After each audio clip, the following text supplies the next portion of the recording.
En ce jour du 18 février, le mercredi des cendres, qui est un jour de repentance et de réflexion, on peut apprendre à travers la parole de Dieu comment accueillir le Seigneur Jésus. Est-ce que tu veux savoir comment Jésus il va frapper à notre porte lors de son retour et comment il va nous inviter au festin avec lui? On peut regarder ensemble quelques passages de la Bible.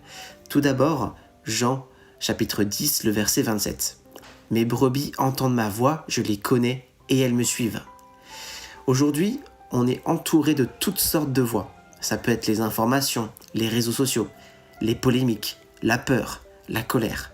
Mais le Seigneur nous dit que ceux qui lui appartiennent vraiment reconnaissent sa voix douce et pleine d'autorité au milieu du bruit. Et ils choisissent donc du coup de suivre Dieu, plutôt que de suivre la panique et l'opinion publique. Donc également dans Jean chapitre 16, le verset 12 à 13, il est dit « J'ai encore beaucoup de choses à vous dire, mais vous ne pouvez pas les porter maintenant. Quand le Consolateur sera venu, l'Esprit de vérité, il vous conduira dans toute la vérité. » Amen. C'est vrai qu'il y a 2000 ans déjà, Jésus a dit qu'il y avait encore beaucoup de vérités que les disciples ne pouvaient pas supporter à ce moment-là. Donc, c'est lorsque l'Esprit de vérité viendrait qu'il guiderait pas à pas les croyants dans toute la vérité. Et bien ça nous concerne aussi aujourd'hui.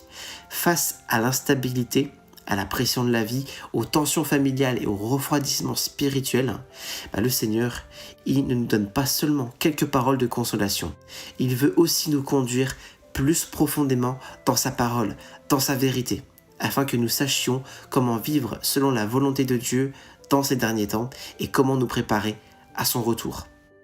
Dans Apocalypse, le chapitre 3, le verset 20, il est également dit « Voici, je me tiens à la porte et je frappe. Si quelqu'un entend ma voix et ouvre la porte, j'entrerai chez lui, je souperai avec lui et lui avec moi. » Donc le Seigneur, il nous dit qu'il se tient à la porte et qu'il frappe. Donc il ne veut pas seulement frapper à la porte de l'église, mais il veut également frapper à la porte de ton cœur. Donc peut-être qu'en cet instant même, pendant que tu regardes ces vidéos, Dieu, il est en train de frapper ton cœur. Et est-ce que tu es prêt à lui ouvrir pour qu'il entre et qu'il affronte avec toi tes peurs et tes incertitudes? En fait, à travers tous ces passages qu'on a lus aujourd'hui, on peut comprendre que le Seigneur, il continue de parler dans un monde sombre, confus et brillant.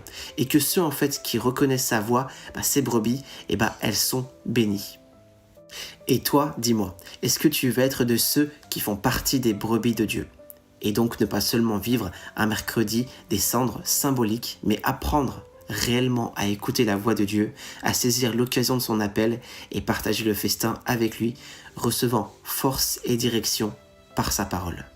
Si tu as ce désir dans ton cœur, écris dans les commentaires « Seigneur, je veux entendre ta voix » et partage cette vidéo avec quelqu'un qui a besoin de réconfort de Dieu en ce moment. Et si tu souhaites aller plus loin aujourd'hui, que tu veux lire la parole de Dieu et faire des prières ensemble avec nous, tu peux cliquer sur le lien qui est dans ma bio juste au-dessus ou me contacter via le numéro qui s'affiche à l'écran pour rejoindre notre groupe d'études bibliques.